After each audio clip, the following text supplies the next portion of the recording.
The opening sequences of the film are very disquieting. You keep wondering, and you keep wondering for a while whether it's actually taking place or if it's taking place within his mind.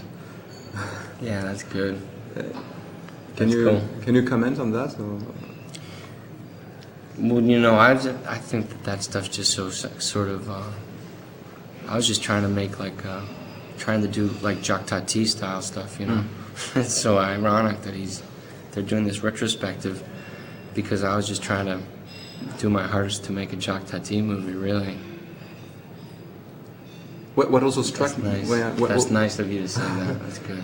What struck me also was that tragedy, in a way, in the film, stemmed from absurd situations. Mm-hmm. And it seemed to me that the film at times verges on nihilistic options and absurd options.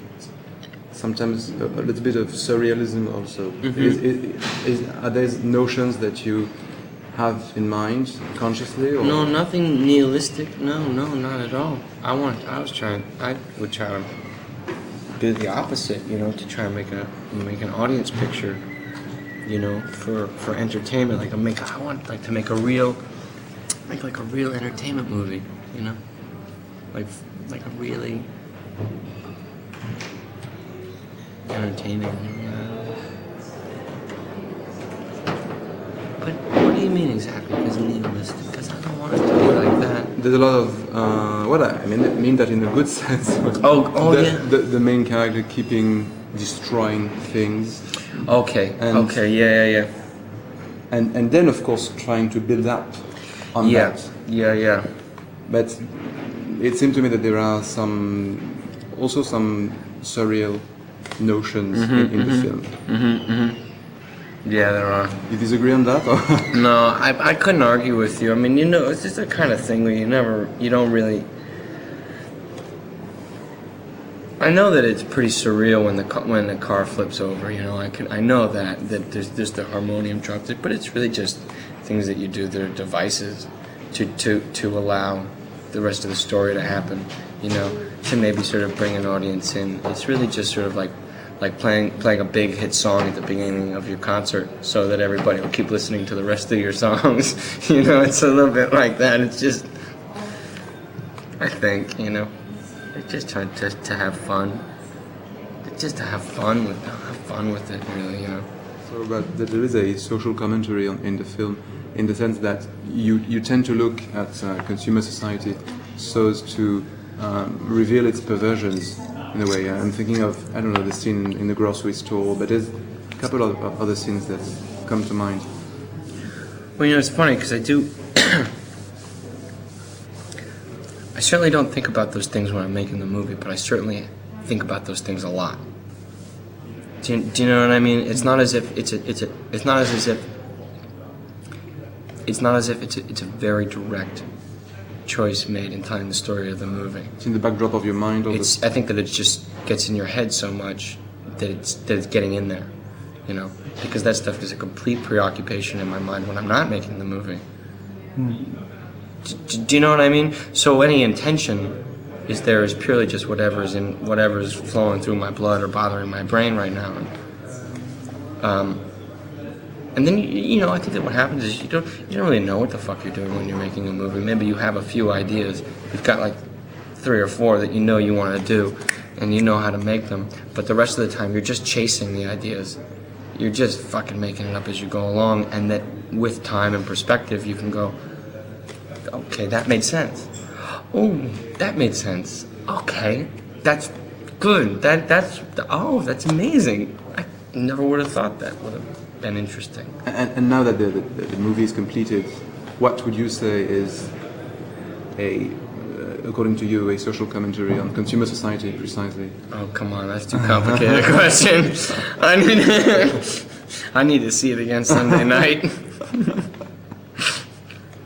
Good. There's also a great sense of loneliness around this character, and he's very often shot in empty spaces around him, and like his workplace or his apartment, so on. And at the same time, as been said, he's connected on the outside world, Mm-hmm. totally, through his phone all the time. So it's very interesting. He does a lot of things with his telephone, and at the same time, he's very lonely. That's funny that you say that, because I realize that's one of those things when you watch the movie for the first time, you go, Jesus Christ, he's on the phone all the time. Yeah.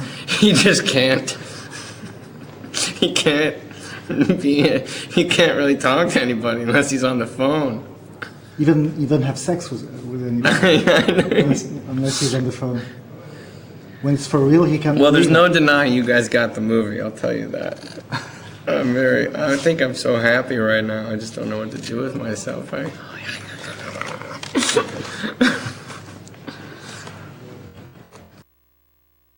So, what was the first idea of this project?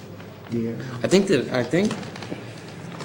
that it probably maybe was trying to make it short was the first idea, to try and make it 90 minutes, you know, because I just made a movie that was 3 hours long or 3 hours and 15 minutes long. Boogie Nights was pretty Boogie long. Nights was pretty long too, you know. And then I think I just wanted to. I didn't know exactly what I wanted to do, but I knew where I'd started before, and I just wanted to make sure I didn't start there. You know, I don't know where we're starting, but we're not starting here. Was just the most important thing, and then I really just wanted to work with Adam Sandler to write a movie for him. You know, because. Did you know him personally, or just his work? I knew his work, and he just made me laugh so fucking hard. Well, I wrote it for him. Yeah. You know, so it wasn't like I had a movie before I had him. I had maybe pieces of ideas and things like that, but I didn't really know what the hell we were gonna do, and it just kind of wrote for him, thinking like, well, he would be building good. it around his personality. Yeah. I think around, well, not just around his personality, but how maybe it was like little pieces of how he really is, but more like how I would like to see him perform. He's just so funny. I saw him. I was sitting here before, and he came in for a second, and he was just pouring coffee, you know, and it just made me laugh. It's just every small movie he reaches for something, and it's funny, you know. I don't know. And the fact that he's at once funny and good looking. Handsome. Yes, very handsome. Did that? I mean. I like that. Yeah, I think that he's like a good romantic leading man, you know, like he's like a very normal man, you know, and he's a very simple man, and he's also very shy, you know. He's very shy because he doesn't. His interesting thing too is because he, you know, that he doesn't do any interviews or press, you know. Because of his shyness. Yeah, he's very, very shy, and I think that what it's created for him is that people don't know who he is, and there's no tabloid reporting about this or about that, you know. And what it creates is that when you go to see the movie, you're just seeing whoever he's playing, because there's nothing else interfering with it. There's no preoccupation with who he might be dating, or you know, what is in his trash can, you know. So I think it allows just a clear picture of the character.